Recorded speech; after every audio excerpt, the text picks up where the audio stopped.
भटकती आत्मा किसी के इंतजार में भाग दो।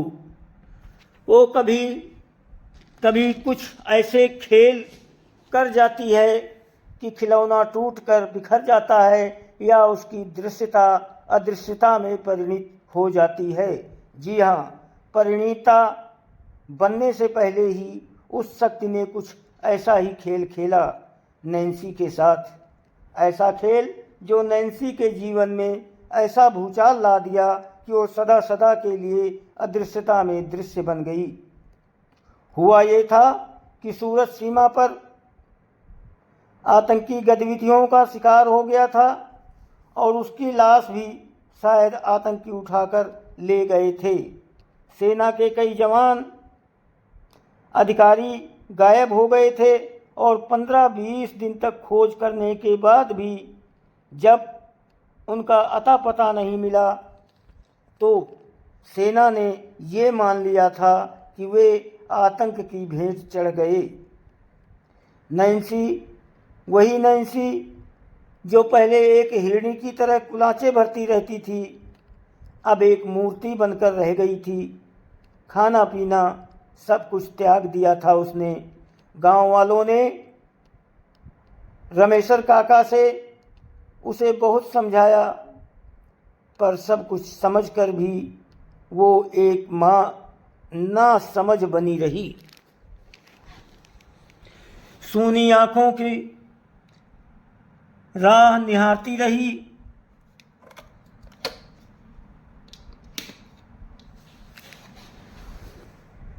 एक दिन पता नहीं उसे क्या सूझा कि उसने सरकार को पत्र लिखा जिसमें उसने लिखा था कि उसका सूरज जिंदा है, वो मरा नहीं है।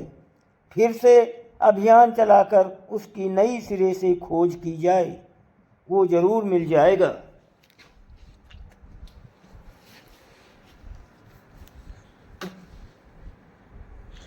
पर सरकार उस पत्र पर कोई कार्रवाई नहीं की, क्योंकि वो भी पूरी तरह से मान चुकी थी कि सूरज शहीद हो चुका है।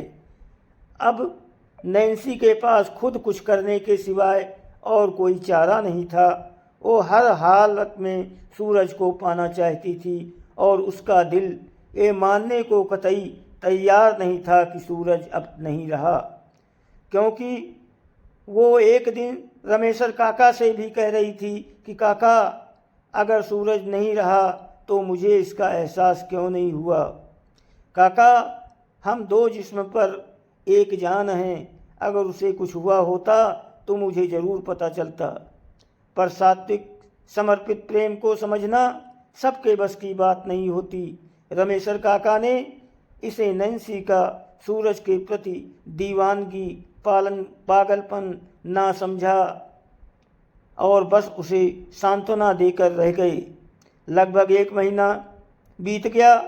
अब नैन्सी थोड़ी कठोर सी लगने लगी थी। उसके चेहरे पर अजीब से भाव बनते बिगड़ते दिखते थे।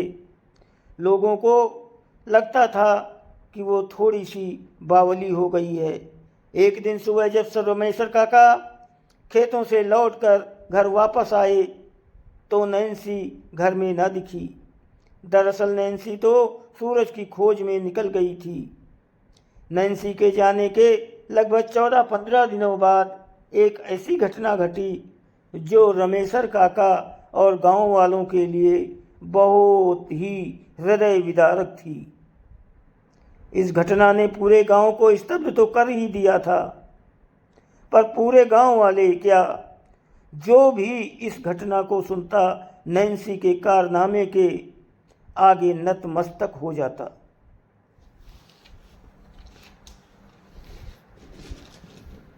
दरअसल नैन्सी एक सैनिक के भेष में भारतीय सैनिकों की आंख से बचते हुए वहां पहुंच गई थी जहां से सूरज गायब हुआ था। उस जगह पर पहुंचकर नैन्सी ने गोली चलाते हुए दुश्मन सेना के खेमे में भूचाल ही नहीं लाया था, अपितु कितनों को मार गिराया था और भारतीय सेना को समझ पाती इससे पहले ही दुश्मन सेना की एक गोली ने उसकी यह लीला समाप्त कर दी थी। फिर सेना के जवानों ने नैन्सी के शव को अपने कब्जे में लेकर कुछ कागजी कार्रवाई करने के बाद उसे ससम्मान रमेशर काका को सौंप दिया। नैन्सी के चले जाने से केवल रमेशर काका का ही घर काटने को नहीं दौड़ता था, अपितु पूरे गांव में शोक की लहर थी। यहाँ तक कि वो ग्रामीण सात्विक मनोरम परिवेश अब आग उगलने लगा था। पर समय अच्छे अच्छे घावों को भर देता है। काफ़ी समय बीत जाने के बाद गांव फिर से अपने पुराने ढर्रे पर लौटने लगा है। लोग बीती बातों को याद कर अपनी आंखें तो गीली कर लेते हैं, पर उसे एक बुरा स्वप्न मानकर भूल जाना चाहते हैं।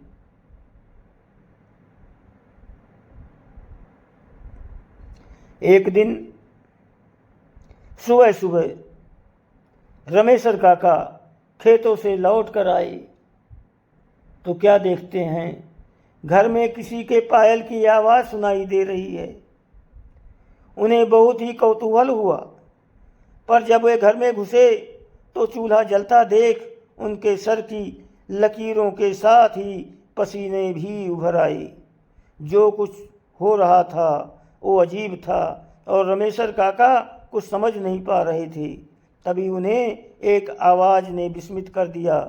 जी हाँ, एक महिला आवाज़ ने। वो सुमधुर आवाज़ किसी और की नहीं अपितु नैन्सी की ही थी।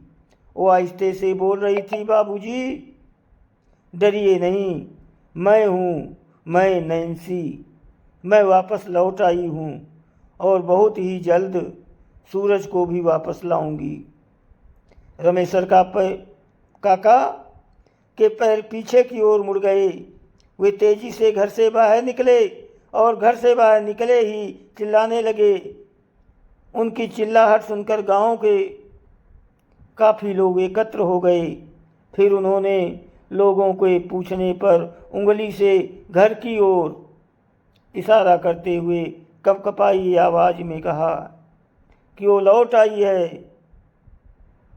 गांव के कुछ लोगों ने हिम्मत करके घर में प्रवेश किया कि आखिर कौन लौट आई है। ऐसा क्या हुआ है कि रमेशर काका एकदम से सहम गए हैं। जब गांव वालों ने घर के अंदर प्रवेश किया तो उन्हें भी किसी के पायल की आवाज़ सुनाई देने के साथ ही बहुत कुछ ऐसा दिखा महसूस हुआ जिससे उन्हें भी नैन्सी के लौट आने का भरोसा हो गया। पर फिर भी वे ये मानने को तैयार नहीं थे, क्योंकि नैन्सी तो मर चुकी थी। वो कैसे आ सकती है? अजीब स्थिति थी। फिर कुछ लोगों ने हिम्मत करके नैन्सी को आवाज़ लगाई, पर अब तो पायल की आवाज़ भी गायब हो गई थी। फिर क्या था? कुछ लोगों ने रमेशर काका का पूरा घर छान मारा, पर उसे नैन्सी कहीं नहीं मिली।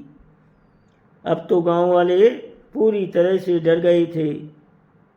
तो क्या नैन्सी की आत्मा?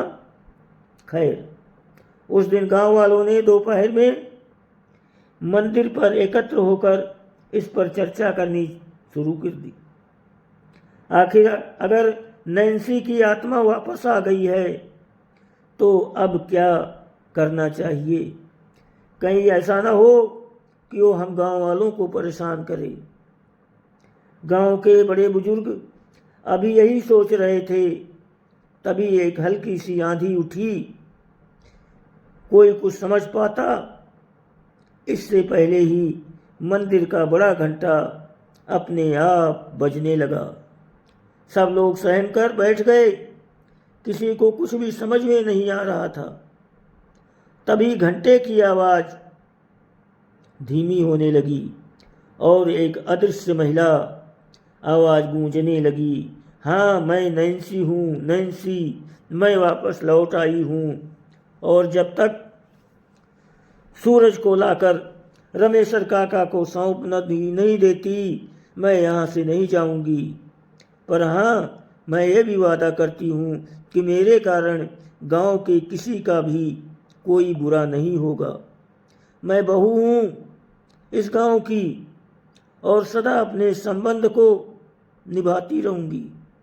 ये आवाज़ समाप्त होते ही गांव वालों के पास अब कुछ कहने या सोचने के लिए कुछ भी तो नहीं बचा था।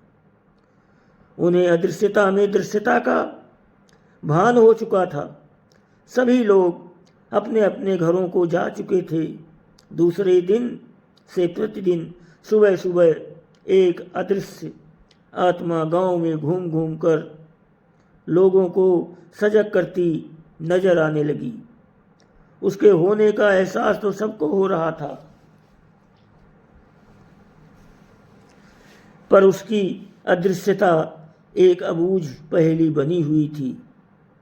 ये कहानी यहीं समाप्त नहीं हो सकती, क्योंकि अगर नैन्सी को लगता था कि सूरज जिंदा है, तो क्या वास्तव में सूरज जिंदा था? क्या वास्तव में नैन्सी की आत्मा सूरज को वापस ला सकी? अगर हाँ, तो उसने सूरज को लाने के लिए क्या हथकंडे अपनाए? कहीं ऐसा तो नहीं कि उसने